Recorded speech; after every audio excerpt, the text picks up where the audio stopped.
Good morning, everybody. How's everybody doing today? Happy Thursday, March, I can't remember the date. March 16th, 2017. Thanks for joining me in the morning routine where we get to have some stories, news headlines, a passage of wisdom, and a prayer to start every day the right way. Hope everybody's doing fine. I hope everybody in the Northeast states is managing this blizzard, Stormzilla, okay. I found myself up on the roof yesterday shoveling some snow off to try to eliminate some of the weight since it's going to be freezing and raining. And then last night we're sitting in the living room and my wife says, "Oh, I think there's some dripping on the outside of the window there." And I was like, "Oh, okay." And I'm sitting there and I'm like, that doesn't sound like outside. I go and look, sure enough, dripping inside the window because all the gutters have ice dammed up and it's going up the roof. So this is going to be another day of being outside and getting some work done in the snow. So I tell you what, it's excellent exercise. It may not be fun, but anybody who's out there is staying in shape. There's no doubt about it.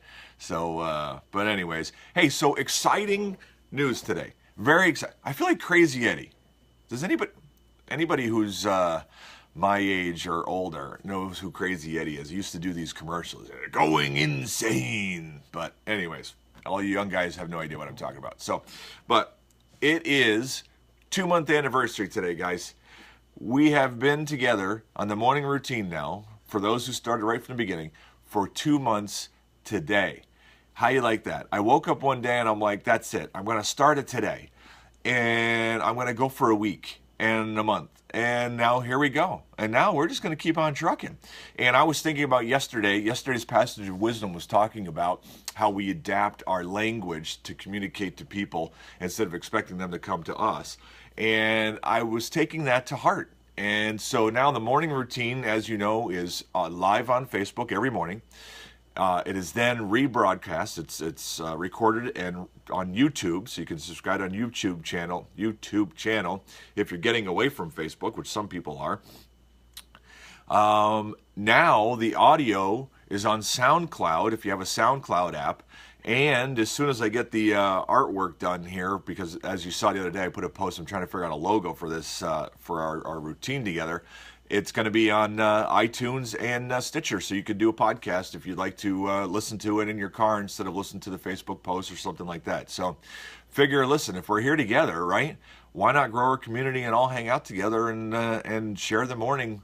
The more the merrier, isn't that the expression? So, but anyways, exciting. So 2-month anniversary. So I was reading an article, and it was very interesting. The title of the article, guys, is why employees at Google and Apple are more productive. Doesn't that sound interesting? I don't know. It sounded to me because everybody out there who hires people or even people who work for a company with people around them, sometimes you shake your head. You're like, man, why don't people work hard anymore? Or it's frustrating sometimes, So this article I thought was very interesting. So the key points of this article, I'm going to scan through it again real quick so I can tell you what it was. Good morning, Kevin. The key reason why that they can get these guys more productive is, one, they group A players, which I found this interesting. They said that most companies take their star players, right, the key guys, and then they spread them across the whole organization as, like little department heads or whatever, and then fill their ranks with the B, C, and D players.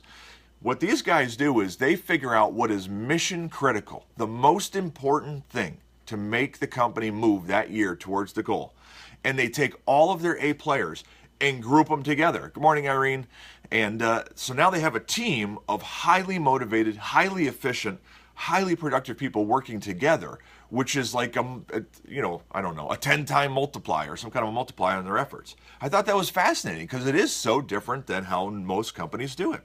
Another thing they do is they eliminate organizational drag. They said that was a big one. So they said, an example they used in here is like Netflix for their employees. They don't have a fiscal budget for their employees per se. They expect their employees to be working in the best interest of Netflix. So if the person says, you know, they need X or they need to do this in order to move ahead, right, then they just go and do it. They don't have to go up the chain and have the drag of waiting for permission and all that stuff to get the spending approved. So there's no drag. I thought that was pretty good too. That's trusting your employees. And the last one, of course, was inspiring leaders, which every company knows that if you want to move forward, you have to figure out how to inspire leaders. There's no doubt about it. And but these guys spend a lot of time. And here's a little snippet. I'll read this to you. It's very interesting. An engaged employee is 44% more productive than a satisfied worker. But an employee who feels inspired at work is nearly 125% more productive than a satisfied ones. Isn't that interesting? So look at this. I don't know how to do this. I just got a notice on my for my calendar that I have to take the garbage out. So how do I get rid of that on my screen? I don't even know. Oh, so we're back. Sorry about that, guys. I'm learning how to do this thing, you know? So next, what's next? Trending Google searches for today. What are the trending Google searches? Today, since it's early in the morning, travel ban. There's only one. This morning, for some reason, a lot of people are searching travel ban. I don't know why that is. But for yesterday, Wednesday, March 15th, the top 10 searched keywords on Google. Number 1, Dutch elections. Top 10 takeaways from the Dutch elections. Number 2, FB. Packers re-sign FB fullback Joe Carrick. That many people searched FB yesterday on Google? That's the number 2 ranked? That's amazing. Good morning, Jim. Number 3, Cheerios. Cheerios was the number 3 Google search yesterday. Cheerios will give away 100 million wildflower seeds to people who help save the bees. Number 4 was Amanda Seyfried. Number 5, UC Davis basketball. Number 6, Andrew Jackson. Number 7, tilapia, the fish. What? Number 8, Quanzo Martin. Number 9, USC basketball. Number 10, Emma Watson. That's crazy. So there's your top 10 Google trended searches yesterday. So that's what's happening there. Let's go on and check out our trending news for today and see what people are going to be learning all about. Let's see here. Number 1, Lindsey Graham. Congress to flex its muscle for answers on Russia-Trump ties. Next is Rachel Maddow. Read the leaked pages of Trump's 2005 tax returns on Rachel Maddow. Yahoo, U.S. charges 2 Russian agents, 2 hackers in a mass Yahoo breach. That's big. Federal Reserve. The Fed raises interest rates 0.25 points. So that means the economy is doing good. Good morning, Tom. And the rates are starting to get raised slowly. Cheerios. Free Cheerios wildflower seeds could help save dying bees. So there's more Cheerio action. By the way, a story about bees. So we all know that you have to have bees in order to have crops, okay? So much so that down in Florida where they grow watermelons, they bring in bees, hives of bees, and let them go because they pollinate the fields. If they didn't do that, there would be no watermelon. There would be lots of green stuff, but no melon. So last year, I think it was last year, because Evan and I talked about this on our podcast, I think last year. It was a windy season. So the problem was that the bees couldn't handle the wind. So they actually had to go out and find fat bumblebees because their weight made them wind resistant, and they had to bring bumblebees in order to pollinate the watermelon fields. Isn't that interesting? Fascinating. So next trending news story was Monaco versus Manchester City. Next was Syria, dozens killed in suicide attacks in Syrian uprising anniversary. And that's pretty much the top trending news right there, guys. All right. So let's see, 6:59. Let's jump over and get our passage of wisdom. Dun, dun, dun. Let's see here. And where are we here? Oh, I forgot to mention. Did you know that a year ago China lifted their ban that up until a year ago you were only allowed to have 1 child? And last year they raised the ban and you're allowed to have more than 1 child. And since 2016, they've had 18.5 million births, which is the most births they've had since the year 2000. Isn't that fascinating? So they did it because their older population is becoming a majority of the population, and they need younger workers to support them. And there was an imbalance between male and female because they were only letting people have one child. So kind of crazy. But all right, so our passage today, all right, it's 5 verses, so it's a longer one. And let's jump right in this and see what this is here, okay? You know, Kevin, I've thought about the same thing. I do need a hat sponsor. I also need a coffee sponsor. What the heck, you know? So, I love it. All right, Acts 2, 42 to 47. Here we go. They devoted themselves to the apostles' teachings and to fellowship, to the breaking of bread and to prayer. Everyone was filled with awe at the many wonders and signs performed by the apostles. All the believers were together and had everything in common. They sold property and possessions to give to anyone who had need. Every day they continued to meet together in the temple courts. They broke bread in their homes and ate together with glad and sincere hearts, praising God and enjoying the favor of all the people. And the Lord added to their number daily those who were being saved. So that's a picture of the beginning church, right? It's like the first church. That's a picture of it.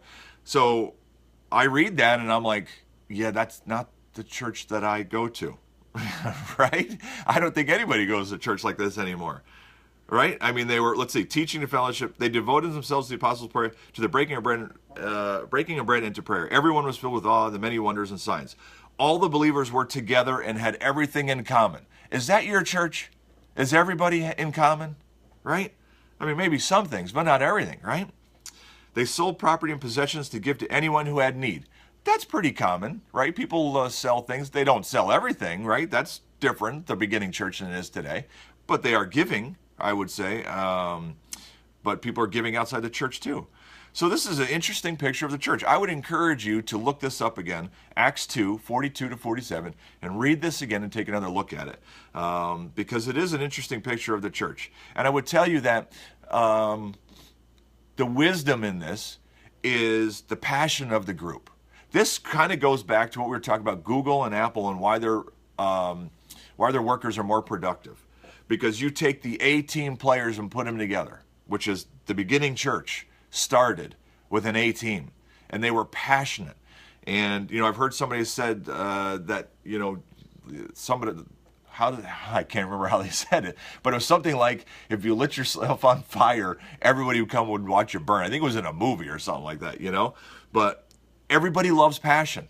Even if they don't agree, they're attracted to it. They want to know more about it, you know? And that's the beginning church, and that's the wisdom of it. If you're not a believer, your passion, you and your group of people, if you're passionate about something, people will group around you and follow you. And that's the danger, is because you can be a leader for good or you can be a leader for bad. And every day you have to choose which one you are. So, but this is a great picture of the church.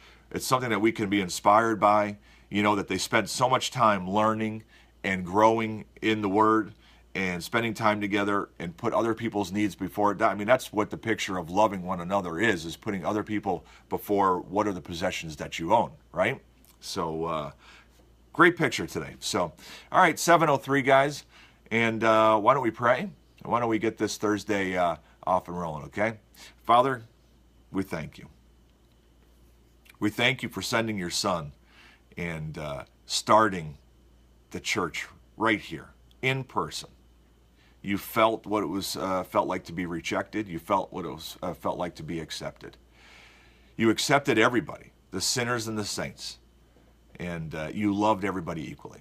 We thank you for setting the pace for us, so that as we go into our lives and as we strive to be who we're meant to be, we have something to strive after, because you have showed us a role model of what that looks like.